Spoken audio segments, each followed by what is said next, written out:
नवरात्रि उपवास में या धार्मिक क्रियाओं में लहसुन और प्याज का उपयोग वर्जित है। नमस्कार दोस्तों, आखिर ऐसा क्यों है? लहसुन और प्याज को धार्मिक क्रियाओं, पूजा पाठ आदि में उपयोग करना वर्जित माना गया है।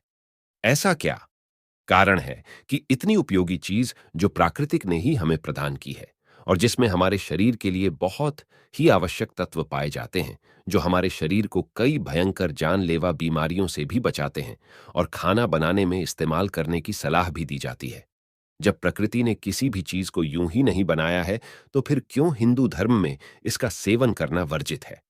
आखिर इस परहेज की असली वजह क्या है? चलिए, आगे हम आपको बताएंगे आखिर क्यों इसे हिंदू धार्मिक क्रियाओं में वर्जित माना गया है। हिंदू धर्म शास्त्रों के अनुसार जब समुद्र मंथन चल रहा था, तब उसमें से जो अमृत निकलता है, उसे भगवान विष्णु मोहिनी रूप धारण कर देवताओं को अमृत बांटते हैं। तब एक असुर, जिसका नाम राहु होता है, वह रूप बदलकर देवताओं की श्रेणी में आकर बैठ जाता है और तभी गलती से उसे भी भगवान विष्णु अमृत पिला देते हैं। परंतु भगवान विष्णु को उसी क्षण पता चल जाता है। उसी क्षण विष्णु भगवान अपने सुदर्शन चक्र से उसका गला काट देते हैं।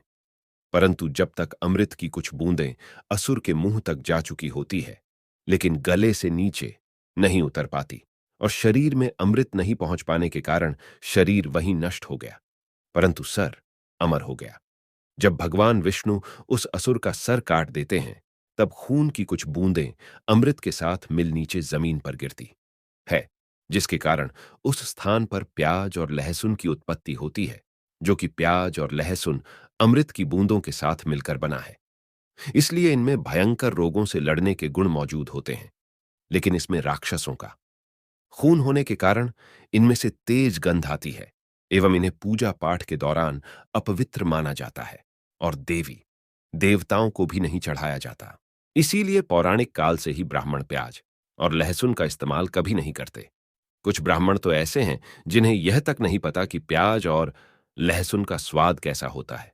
आपको जानकारी दे दें कि सनातन धर्म में ही नहीं, जबकि बल्कि जापान और चाइना में भी एक वर्ग के लोग ऐसे हैं जो प्याज और लहसुन से परहेज करते हैं।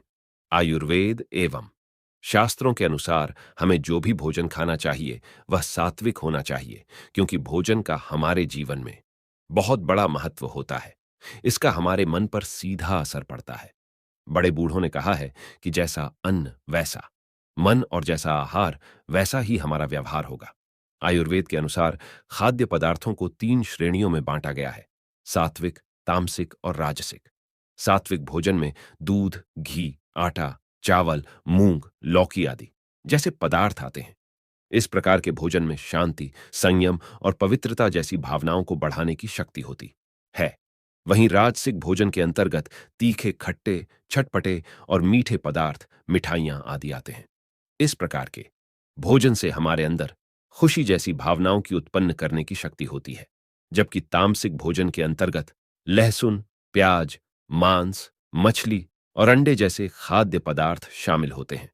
इस प्रकार के भोजन क्रोध, जुनून, उत्तेजना, अहंकार, विनाश जैसी भावनाओं को उत्पन्न करते हैं।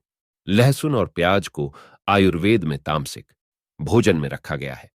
प्याज और लहसुन इंसान के शरीर में जुनून, उत्तेजना, अज्ञानता और क्रोध आदि जैसी भावनाओं को उत्पन्न करता है, जो इंसान को धार्मिक क्रियाओं को करने से मन को भटकाती रहती है। इसीलिए वेदों के हिसाब से भी प्याज और लहसुन तामसिक भोजन है और तामसिक भोजन भगवान की पूजा, धार्मिक क्रियाओं आदि में उपयोग नहीं किए जाता है। धन्यवाद।